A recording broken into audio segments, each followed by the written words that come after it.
mencionam outros feitos heróicos anteriores a Guararapes, mas nem por isso menores ou irrelevantes para efeito da construção da ideia-força que nos cimenta como uma comunidade política. Ilustro a questão com uma passagem muito significativa. Na expedição liderada por Alexandre Moura em 1615, que tinha por objetivo expulsar os franceses da Baía de São Marcos, seria decisivo o comando de uma esquadrilha de navios por um mestiço brasileiro, Jerônimo de Albuquerque, para que fosse posta por terra a empreitada da França equinocial. É sabido que a tarefa de resguardar os domínios portugueses em ultramar não constituía política prioritária da dinastia filipina durante a União Ibérica. Daí as oportunidades encontradas por franceses ou holandeses para incursões no Brasil. Tanto em São Luís como no Recife, a resistência ao elemento de invasor partiu de quem, pouco importando a origem, demonstrou devotar a vida a este país. Não obstante a presença de lusitanos na resistência aos holandeses, é importante frisar que a vitória em Guararapes não pode ser atribuída a Portugal. Desde 1641, o Duque de Bragança, que fora proclamado rei de Portugal em 1º de dezembro de 1640, com o título de Dom João IV, dedicava-se a outra luta, a afirmação da soberania portuguesa na Europa, lutando contra os espanhóis. Essa guerra só viria a terminar em 1668. O curioso é que, para derrotar os espanhóis, Dom João IV procurou o auxílio dos próprios holandeses. O exército português, segundo Oliveira Martins, compunha-se de um agregado de mercenários bisonhos, sem disciplina e nem comando. Dentre esses mercenários, muitos advinham das províncias dos Países Baixos, que também lutavam para se verem livres do jugo espanhol, depois que Felipe II suprimiu as franquias administrativas, religiosas e mercantis que lhes foram reconhecidas por seu pai, Carlos V. Ademais, Dom João IV valeu-se de empréstimos obtidos junto à praça bancária de Amsterdã para financiar o esforço de guerra contra Madrid. Dependia, portanto, militar e economicamente, dos holandeses para desvencilhar-se dos espanhóis. Com efeito, em 21 de junho de 1641, Dom João IV firmara um tratado com as Províncias Unidas dos Países Baixos, pelo qual reconhecia como legítima a posse holandesa de territórios que compunham o Império Ultramarino Português, em troca da ajuda financeira e militar de que precisava. Dessa maneira, é inequívoca a constatação de que a defesa do Brasil, abandonado à própria sorte, cedido aos holandeses por deliberada atitude dos dinastas da Restauração, não foi obra da metrópole, mas de homens que corajosamente se articularam em torno do movimento da liberdade divina. O Brasil, ali, defendeu-se a si próprio. Mas como explicar que, entre mentes no Brasil, pessoas de origens as mais diversas chegassem a tal coesão em torno do objetivo comum, ou seja, a expulsão do elemento invasor? Esta é uma questão em aberto, para a qual os estudiosos ainda não chegaram a uma resposta adequada. Como contributo a essa pesquisa, cremos que deveríamos considerar a análise feita por Habermas a respeito da fenomenal obra de Hannah Arendt acerca da Revolução Americana. Diz Habermas que, para Hannah Arendt, o poder político não é um potencial para a imposição de interesses próprios ou a realização de fins coletivos, nem um poder administrativo capaz de tomar decisões obrigatórias coletivamente. Ele é ao invés disso, uma força autorizadora que se manifesta na criação do direito legítimo e na fundação de instituições.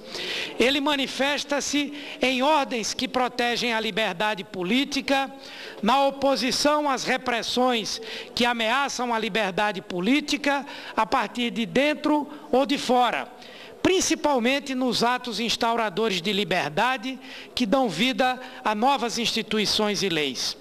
E ele surge de modo mais puro, nos instantes em que revolucionários assumem o poder que está na rua, quando as pessoas decididas à resistência passiva opõem-se aos tanques estrangeiros, tendo como armas apenas as mãos.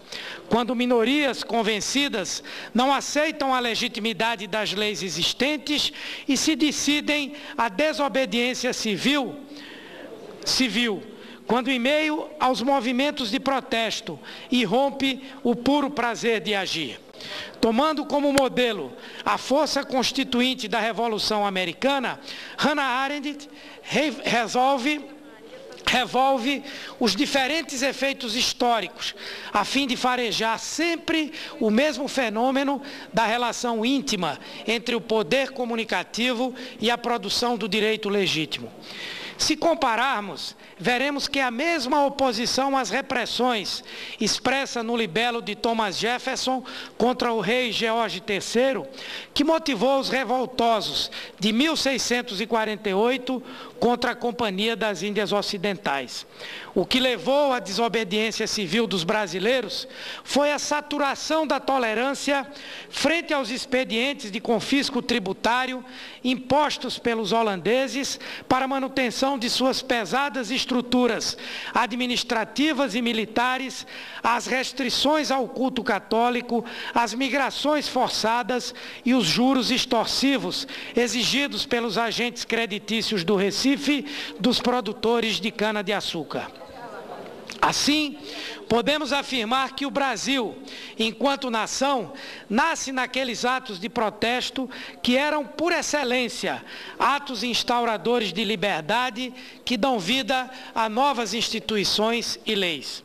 Ocorre que a força constituinte da Revolução Americana de 1776 encontrou maduras as condições necessárias para a instauração da forma republicana de governo como padrão de uma nova institucionalidade e legalidade.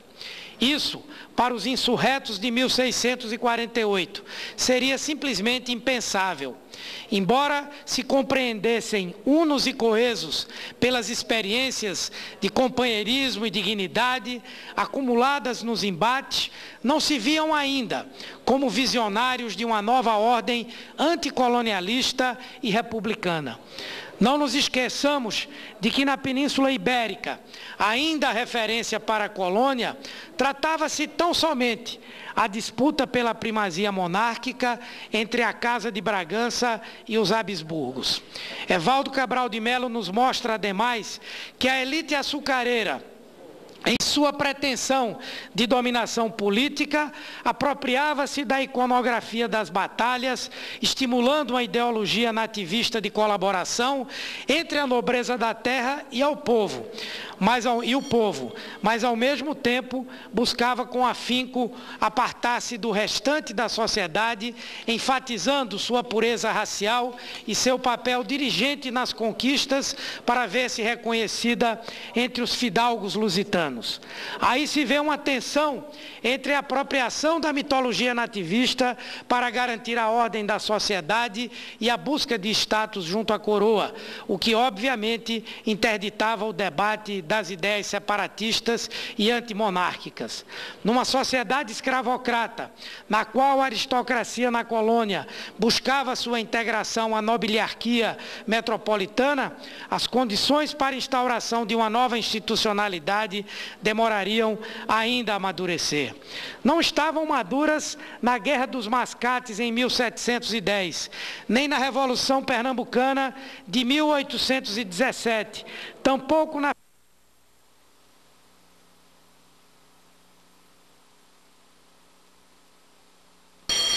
tampouco na Confederação do Equador em 1824 e até mesmo na Revolução Praieira em 1848. Essas condições entre nós só se revelariam maturadas em 1889. Porém, é fundamental, senhor presidente, aqui dizer o papel fundamental que teve, sem dúvida, para a construção da nossa nação, a luta desenvolvida pelo povo brasileiro, especialmente pelo povo pernambucano, por aqueles que, unindo diversas raças e etnias, conseguiram expulsar do Brasil os holandeses, criar esse sentimento de nação, ao mesmo tempo criar as bases para a construção do Exército Nacional e deixar um exemplo importante para todos os brasileiros de que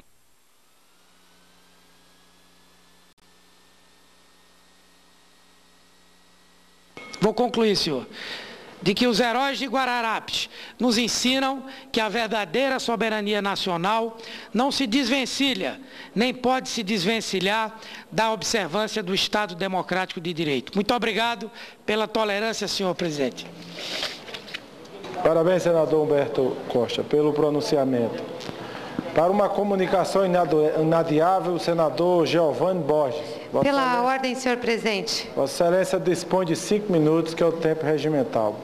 Senadora Gleice, Vossa Excelência tem a palavra pela ordem. Eu só queria comunicar a presença aqui no plenário do nosso prefeito do município de Campo Largo, o prefeito Edson Basso, que muito nos honra com a presença nessa casa e que acompanha aqui a Associação Brasileira dos Distribuidores de Menor Porte, com quem nós vamos ter uma audiência daqui a pouco com o ministro de Minas e Energia para tratar da renovação da concessão para essas distribuidoras, o que é muito importante, inclusive agora, para esse período que se aproxima da Copa, das Olimpíadas, e nós também queremos democratizar e continuar democratizando a distribuição de energia elétrica nesse país. E quero também aqui fazer um registro que na segunda-feira, às 15 horas, o presidente da Petrobras, José Sérgio Gabrielli, estará no meu estado, Paraná, em Curitiba, numa reunião no Palácio das Araucárias, Palácio do Governo, com empresários, com autoridades, para falar sobre a melhoria de gestão da cadeia nacional de fornecedores de bens e serviços da Petrobras.